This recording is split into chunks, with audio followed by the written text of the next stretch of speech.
Good evening, nurse. I'm Dr. Jonathan Reed, the new surgeon here at the Pembroke. Dr. Swansea has already told us about you, sir. I'm Nurse Gwyneth Brannigan. Welcome to the Pembroke Hospital. Did he really? It's a good thing I wasn't hoping to keep a low profile. All members of staff have already read about your new blood transfusion technique. Dr. Swansea made sure of that. I see. Well, I'm a little surprised, but I suppose I'll just have to deal with this unexpected notoriety. You must know, blood transfusions are Dr. Swansea's primary subject of research. He is convinced it is the future.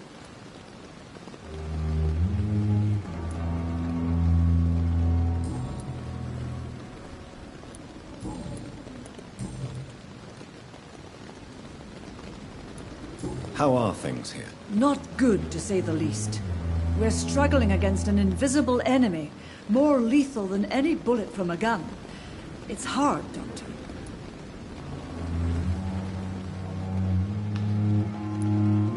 An invisible enemy? Quite a poetic term for a disease, especially from a nurse. Sorry, Doctor. These last few weeks have been exhausting. We could all do with a good night's sleep. Do you think this hospital can survive the epidemic? We are all volunteers here, and we're trying to hold fast, but how do we beat an invisible killer? Some nurses have already resigned.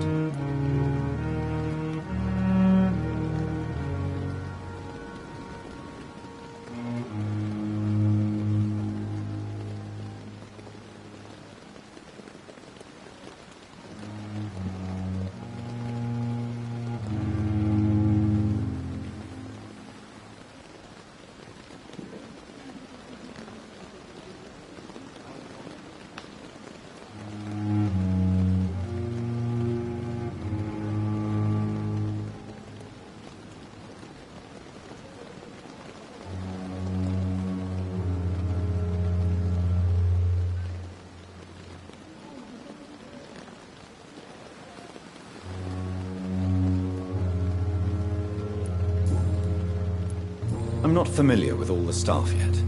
Perhaps you could help me. Brilliant professionals, most of them. Dr. Swansea has a gift for recruiting talent. Most of them. Is there a problem I should know about, nurse? It would be inappropriate for me to speak ill of a colleague.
Nurse Brannigan, if you do know something, please tell me.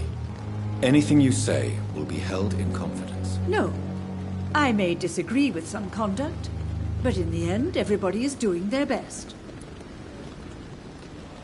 Is there anyone that stands out? Well, I have never met someone as dedicated as Dr. Tippett. He should be a standard for us all here. If only he were younger.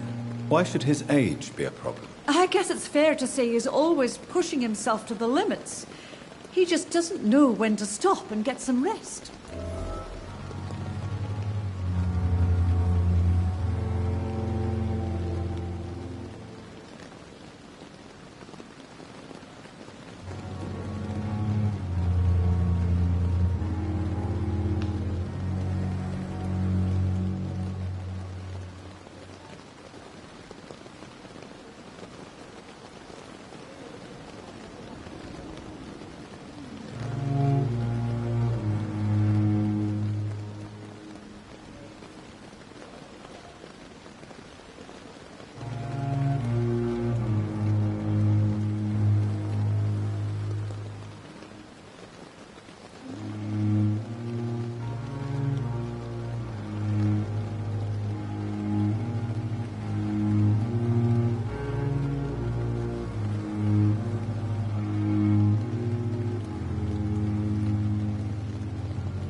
Goodbye, nurse.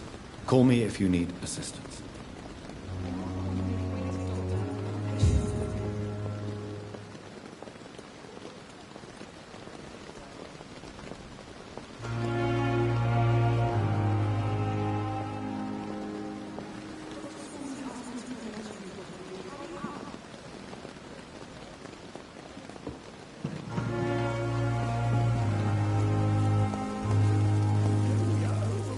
Doctor, where have you been?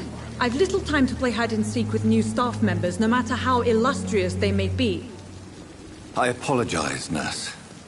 I needed some time to myself. This has been the longest and strangest night of my life. You delivered poor Mr. Hampton from a terrible fate. The means to that end should be of little concern, Doctor. Thank you, nurse. What can I do for you? Dr. Swansea insisted we provide you a quiet office. You'll find it on the second floor with your name on the door. Thank you. Nurse Crane, isn't it? Yes, Dorothy Crane. Welcome to Pembroke Hospital, Dr. Reed. Your office has been prepared. I would like to ask a few questions first.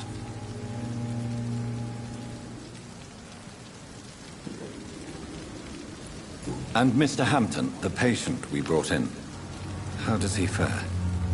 I gave him a sedative to help him sleep. Poor thing was in quite a state of shock. What kind of man is Dr. Swansea? Well, you accepted the job from him. I thought you would have known about your employer.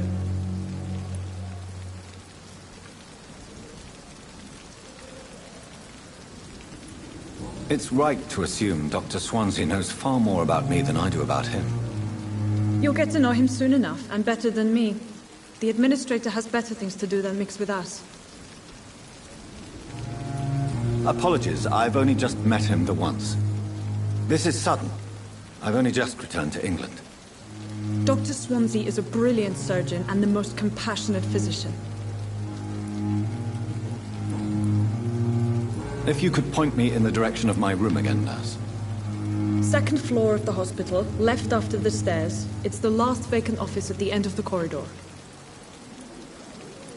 Thank you, Nurse Crane.